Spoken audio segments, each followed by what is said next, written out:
Hello YouTube, bienvenue dans Genuine World. Alors aujourd'hui, on va parler de mon organisation, mon budget, courses.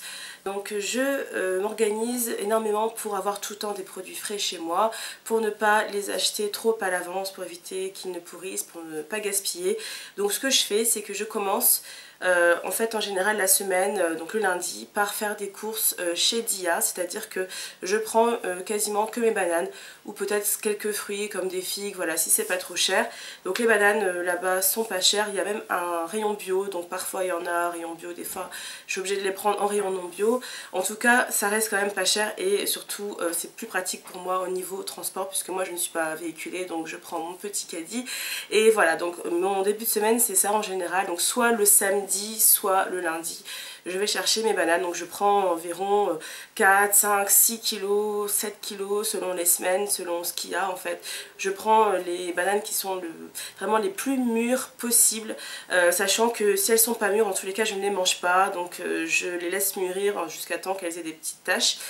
Ensuite, le mardi matin, je fais mon marché, c'est-à-dire que j'ai un marché, j'ai la chance d'avoir un marché à proximité où en fait on vend des produits bio ou au moins locaux.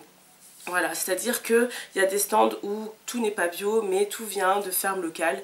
Donc pas tout, mais presque en tout cas. Et voilà, il y a une certaine transparence au niveau de la provenance, donc ça j'adore. Il n'y a pas trop de monde, ce qui fait que je peux poser des questions sur la provenance. Contrairement au grand marché que je faisais avant le dimanche. Je vous parle de ce marché-là dans ma première vidéo sur cette chaîne, donc Haul fruits et légumes. Et en fait avant je faisais marché tous les dimanches, c'était un très grand marché avec beaucoup de bruit, beaucoup de gens, donc je ne pouvais pas poser de questions. Maintenant j'ai changé. Donc le mardi matin je fais mon petit marché, je peux trouver donc des concombres, par exemple de gros concombres pour 1,50 €, voilà, qui viennent d'une ferme locale, vraiment pas cher, bio, etc. Donc voilà, je prends un maximum de choses, donc il n'y a pas de tout. Je prends essentiellement des légumes. Ensuite, en général, je fais par mois 2 pleins en grande surface, donc en hypermarché, soit Auchan, soit Carrefour. Donc 2 pleins, c'est-à-dire que j'achète surtout des denrées non périssables, des fois un petit peu de, par exemple, d'avocat bio au rayon fruits et légumes bio, mais voilà, c'est vraiment pas tout le temps, c'est surtout tout ce qui est non périssable, des choses, on va dire, des produits transformés bio, ce genre de choses, parce que c'est vrai que le rayon bio en grande surface est moins cher quand même qu'en magasin bio. Ensuite, 1 à 2 fois par semaine, je me rends en magasin bio pour acheter tout ce qui est par exemple du kale, je sais pas, des choses que j'ai besoin d'approvisionner assez régulièrement parce que ça fane vite, voilà, ça périme vite. Donc je vais de temps en temps aussi acheter des choses, par exemple des noix, voilà, donc j'achète quand même une bonne partie en magasin bio. Et ensuite, le reste du temps, je peux aller aussi chez un primeur, donc c'est un petit magasin qui vend des fruits et légumes. Donc pareil, la plupart vient quand même de, comment dire, de fermes locales.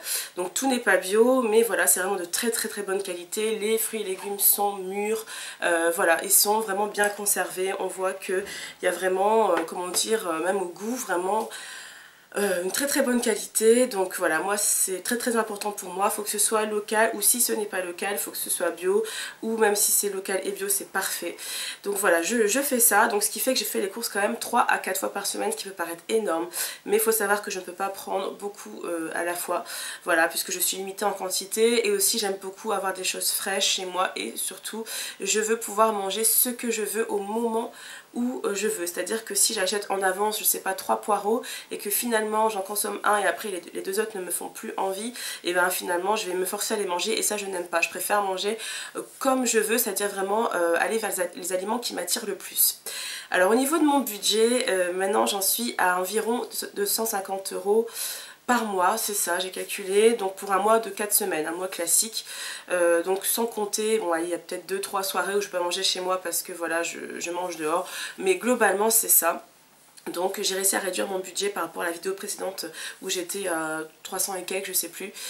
Voilà, donc c'est pas mal, je suis très contente. Faut savoir que je fais vraiment tout, je déniche tout, les bonnes affaires, je cherche, je scrute, je compare. Voilà, je passe mon temps à comparer les prix. j'aime beaucoup ça, je passe beaucoup de temps à faire les courses. Donc au début je passais à peu près 1 heure pour remplir un gros cabas. Maintenant je passe beaucoup moins de temps, environ une demi-heure, parce que je connais les produits, je sais où aller en premier. Donc en grande surface je vais d'abord en rayon bio. Ce que j'ai pas trouvé au rayon bio, je le cherche dans les rayons non bio, tout simplement. Voilà, au marché toujours je prends le maximum de choses pour éviter d'aller dans les grandes surfaces. Magasin bio pareil, un maximum de choses, mais il n'y a pas tout malheureusement, donc ça m'oblige à faire plusieurs points de vente. Voilà, donc je mange moins quand même que la vidéo, au moment de la vidéo précédente sur mon budget alimentaire, ce qui fait que c'est pour ça que j'ai réussi à réduire aussi les coûts. C'est pas seulement parce que je me débrouille plus et je connais mieux les bonnes affaires, c'est aussi parce que je mange moins. C'est pas du tout pour me priver, c'est parce que voilà, j'ai moins de besoins. À partir du moment où on perd du poids, on a moins de besoins. Moins on pèse, moins on a de besoin. Et aussi parce que j'étais en privation juste avant de passer au régime végétalien, ce qui fait que mon corps s'est un peu rattrapé. Et donc je mangeais beaucoup plus, enfin je veux dire je mangeais en quantité, je mangeais pas plus mal mais je mangeais en quantité. Voilà, donc maintenant tout s'est bien régulé, je mange toujours pas mal, mais voilà, c'est largement réduit par rapport à avant. Voilà, donc j'espère que cette vidéo vous a aidé, merci d'avoir regardé et portez-vous bien, bye bye.